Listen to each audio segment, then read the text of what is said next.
I had a purpose before everybody had an opinion. The 0-2 pitch, swing and a miss, struck him out. You want Philly? Chase Utley, you are the man. You come out backyard and you try to start something, you always get your butt kicked. The prayers have been answered. How about those Eagles, baby? And Rio Muto can run for days. Can you feel what's about to happen on this field, man? A perfect game. Roy Halladay has thrown the second perfect game in Philadelphia Phillies history. All right, ladies and gentlemen, and welcome back. Been quite some time since we've done a Philly talk episode, of course, with the fact that the Eagles, lost in the wild card, which, that's where we left off, was the Eagles losing the wild card, and quite some stuff has happened in between. Obviously, I could have covered it, as the weeks went on, but here I am coming to you sort of with a big recap video of everything, and I thought, what better time to do it than the fact that pitchers and catchers are reporting for the Phillies, so we have a bit of stuff to talk about for both teams, but starting off, of course, you see the thumbnail, so the big thing we got to talk about, Haason Reddick. So things are really confusing right now because the news broke that the Eagles were giving Haason Reddick permission to seek out a trade. Now, the moment everyone sees this, everyone immediately goes and assumes it's the player, the player's the one asking for this trade, so everyone starts wondering, oh, Haason Reddick wants out. And then Haason Reddick has to come out in his own interview stating he didn't ask for the trade. In fact, it was the Eagles that told him that they're giving him permission to seek a trade. And the thing is, he doesn't want to leave. The reason he came to Philly 2 years ago was because this is his home, For those of you that don't know, Haason Reddick was born in Camden, New Jersey, just a bit outside of Philadelphia, obviously. But he also played at Temple during college, which is in Philadelphia, So that was a big reason, was this area of Philadelphia, is, as he puts it, his home, and he wants to stay here, That's the whole thing. They want to stay here, or he wants to stay here, but the team, the team is the one that apparently is seeking this out, that wants it, he has said that he is prepared for what's next, he's ready for whatever happens next, and it's tough, because it's like, you don't trade a guy like this, if you look at his, stats the past couple of seasons with us, it's like, you don't trade a guy like that, I mean, just look in his 2 seasons with us, where is it, 16 sacks, 11 sacks last year, 35 solo tackles, a combined 49, 38 combined tackles, 29 solo this year, was top 5 in defensive player of the year votes last year, he was a Pro Bowler this year. I know Pro Bowl doesn't really mean that much at this point, but you look at the stats and you're like, why do they want to trade a guy like this? And well, the obvious point of being is cap. They're looking at the cap and they're like, Haason's tied to a lot of money. He wants an extension, which will be more money, and they just don't know if they're going to be able to do it, I think that is definitely the toughest thing to look at, is the fact that there is just too much going on in the future, The biggest 2 names, of course, are Devontae Smith and Landon Dickerson. Offensive line is, as people say, you win Super Bowls in the trenches. You get yourself a good offensive and defensive line, obviously, and that's how you win games, and the reason Jalen Hurts has been so successful throughout these past couple of seasons is because of that offensive line. So you don't want to let a guy like Landon Dickerson walk, and obviously Devontae Smith, you don't want to break up that duo of him and AJ Brown, that I talked about it so many times throughout the season, especially when people, were going after AJ Brown and trying to ridicule him for different things. It's like, it has been so long since Philly has had 2 wide receivers of this caliber, have been able to say that they have 2 wide receivers of this caliber.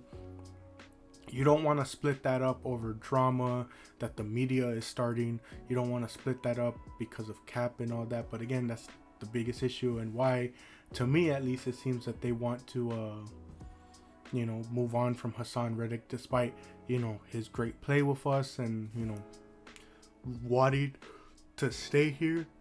It's just a thing of cap. That's the biggest thing, especially because sooner or later Jalen's cap is going to take a big chunk of it.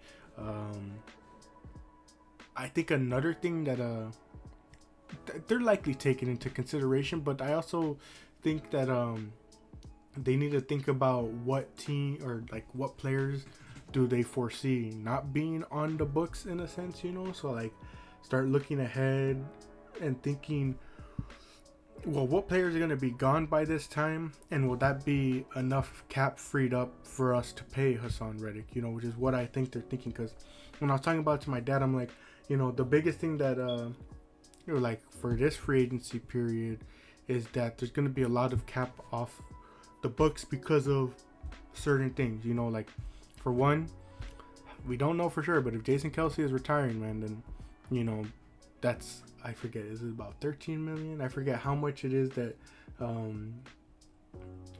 forget how much it is that Kelce has on him, but that sort of line of thinking, of being like, well, how much cap is a guy like Jason taking up, and then like when he retires, how much is freed up. Another big one is Fletcher Cox. We don't know if he's retiring or just the team and him are gonna agree to move on, but he's been signing like 1-year deals with us the past like 2-3 seasons, if I can remember correctly, and it's always funny because like we foresee him leaving and then he doesn't, we find a way to bring him back. But that is something to think about, is, well, if he leaves, how much money of that are we getting off the books? Another name also is Lane Johnson. As I was talking to my dad, I was like, I don't think Lane retires just yet, but I could see them drafting his protege like they did with Kelce, doing that this year for whenever he plans to retire, and then that's money off the books as well. And hopefully by the time he's off the books, what's it called? He'll be will have mentored someone to take his place on a cheaper, cap hit.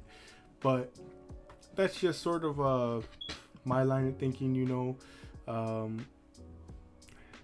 it's like I said, it's just tough to look at a guy like Haason Reddick and think that they want to trade him.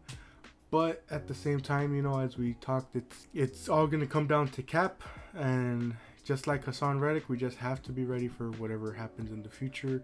I think they should wait a bit, obviously maybe wait till the trade deadline, because you got to see, because the biggest thing is you got to replace that production from him. They have a guy like Nolan Smith who's going to potentially take over for him, but that's, that's sort of a project sort of thing. That's sort of a thing that we're waiting to see, is he going to take that leap in a sense, And the other one is Josh Sweat. Can Josh Sweat fill in that role? Because the biggest concern was, if you look at the stat line, he went the final 9 games. I forget what it was. He went like the final couple of games without getting a single sack, and that's very concerning, coming here to the game logs in 2023. See, sacks, it was week 9. He didn't, because of course there was a bye week. So yeah, against Kansas City, 0 sacks. Against Buffalo, 0 sacks. San Fran, Dallas, Seattle, New York, Arizona, no sacks. And then in the game against Tampa, he finally got one. But all those other games, no sacks. He did get tackles. He did get other like stats, but that's not what you really want to see. Is someone going all those weeks without a sack. And I know it happens even to the best of players, but when you're looking at the production of Haason Reddick, you need that to be filled, you need that to be matched, and you just can't get rid of Haason Reddick without that production being matched or replaced, you know, like, so that's why I think they should wait a bit into the next season just to see, you know, if this is the move they truly want to make. Moving forward from the Haason Reddick sort of deal of stuff, the next topic, of course, is the coordinators. All the talk last season was about, you know, the coordinators, Brian Johnson, Sean Desai, Matt Patricia. They're all gone, and to replace them, the Eagles finally made the moves to replace them, and it's a bit of a toss-up from me. Starting off with the OC, Kellen Moore had offensive coordinating jobs with both Dallas and the Chargers this past season, is who he was coordinating for, and it's a difficult thing to assess because Kellen Moore before was a highly sought after coordinator. People were talking about the fact that this guy could be some team's head coach. Some people were even thinking to hire him as a young head coach back before they got Sirianni, you know, and so it's a bit difficult because he had that glamour to him, but a lot of people kind of feel that glamour has sort of dimmed these past couple of seasons, and especially last season with his work with the Chargers and Herbert, you know, especially before Herbert got injured, a lot of people weren't really feeling it, you know, so it's weird, you know. He's going to bring a lot of stuff that this offense didn't have this past season, with stuff like motion, pre-snap motion, targets over the middle especially, you know, so I'm a bit skeptical of it, but at the same time, I see the upsides to it. I see what the Eagles are thinking, you know, they're getting in a guy who can hopefully best utilize this offense, you know, get them really going, you know, but at the same time, there's a bit of skepticism to it, you know, because you look at those Dallas teams and you're just like, you're a bit skeptical of it all, you know, because we've seen what happens with Dallas these past seasons. So it's just, it's that skepticism as an Eagles fan, you know. I've watched Dallas these past couple of seasons, and it's just like, you just hope the same doesn't happen with this team when bringing on Kellen Moore. But at the same time, like I said, you see those upsides with the whole, you know, pre-snap motion and the fact that he's going to be able to get targets to A.J. Brown and Devontae Smith over the middle, utilizing that middle, you know, Dallas Goedert getting shots over the middle, you know. So I could see it. Again, there's a bit of skepticism to him, but, you know, it's one that, like, I'm not all the way sold on it just yet, you know. But the complete opposite comes with Vic Fangio, you know, who, you know, a lot of people kind of the same. They're kind of skeptical of him, but I'm a bit more okay with it, you know, because, you know, he has a bit, you know, I wouldn't say like great reputation, because, you know, like I said, there is some skepticism to it, but at the same time, I just kind of rock with it, you know. I know a lot of the criticism thrown at Miami this past year was the whole thing, like the Eagles last season with the whole, you know, oh, you guys just have an easy schedule, but he did great work with that, you know, Miami defense for the most part. I know it wasn't the best, but also, again, I wish I saved this post so it wouldn't seem like, you know, just me like rambling on, but there was this post that I saw where it said, like, despite all the injuries to a lot of the big names that the Dolphins had, Fangio's defense still like held up pretty good in like these different stats, and that just is a bit more reassuring to us, you know. And the other thing, of course, is hopefully he can get those sack number ups from what they were last season. You know, last season was just really disappointing with the pressures and the sacks, you know. And also, here's to hoping that they improve upon, you know, the different pieces that they need to in the defense, like the secondary, and get Fangio those pieces for him to use.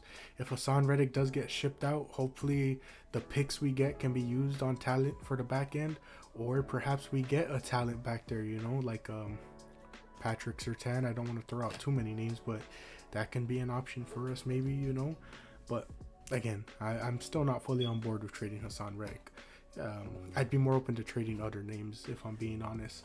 But as far as the coordinators go, yeah, I'm a bit more sure with Fangio, but at the same time, I'm just happy for change. You know, I'm happy that they didn't be complacent and just ran it back. You know, they knew that they had to get coordinators, and this Sirianni's on the hot seat for me. If you can't do it with these two coordinators, then I don't know what to tell you, man. I don't think he has too much time here, in a sense, if that's going to be the case.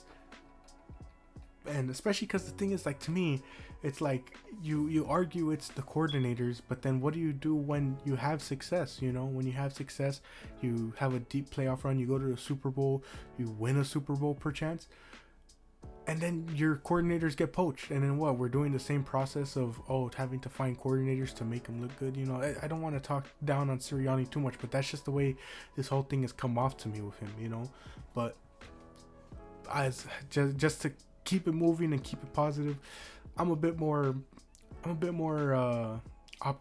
optimistic about these coordinator selections. You know, there were obviously other options that they were looking at, but I feel comfortable with these. Hopefully it actually leads to change and leads to improvement.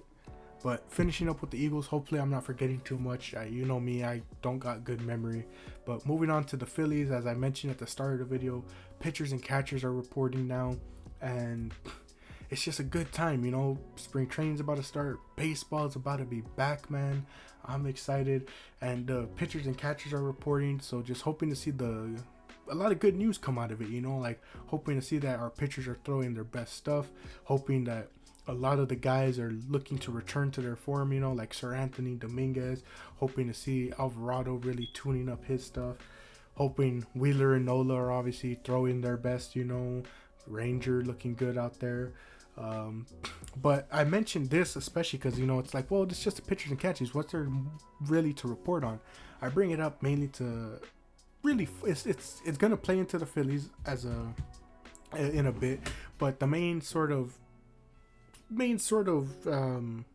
topic as a whole from all of this pertains to MLB, you know, and it's the fact that pitchers and catchers are reporting spring training started up soon, and we still got big name free agents out there. You still have Cody Bellinger out there. You still have Jordan Montgomery and Blake Snell. You have Matt Chapman, Adam Duvall, JD Martinez, Michael Lorenzen. You know, you got all these different free agents out there still without a team, and we're already about to, you know, inch closer to spring training.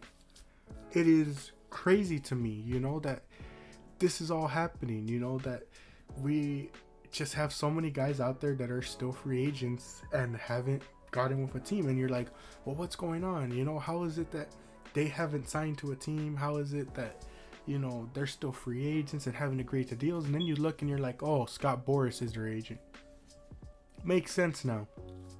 And, you know, my biggest thing is, I'm not trying to hate on guys and all that, but, you know, I'm never going to be one against the players, you know, getting their bag, getting their money, setting up their families, you know, but a lot of these guys maybe are just asking for too much and not realizing the circumstances behind these deals, you know. Obviously, what's reported is just what we hear, you know. We don't know the true ins and outs of things, but it's like, for example, Blake Snell.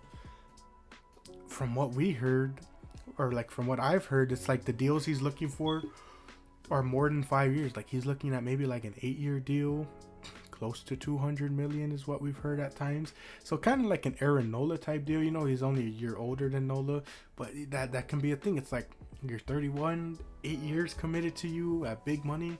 Don't know if we want to do that, you know. Like a lot of teams out there don't know if we want to do that deal, especially, you know. I bring this up a lot when talking about Blake Snell, and I don't want people to think I don't like him, but it's the thing of like, he hasn't really pitched close to 200 innings, you know, in a season. I know he's gotten to 180 a couple times. That's still a good amount of innings. You know, he can still eat a good amount of innings for a team, but he hasn't pitched to 200 innings in a season, you know.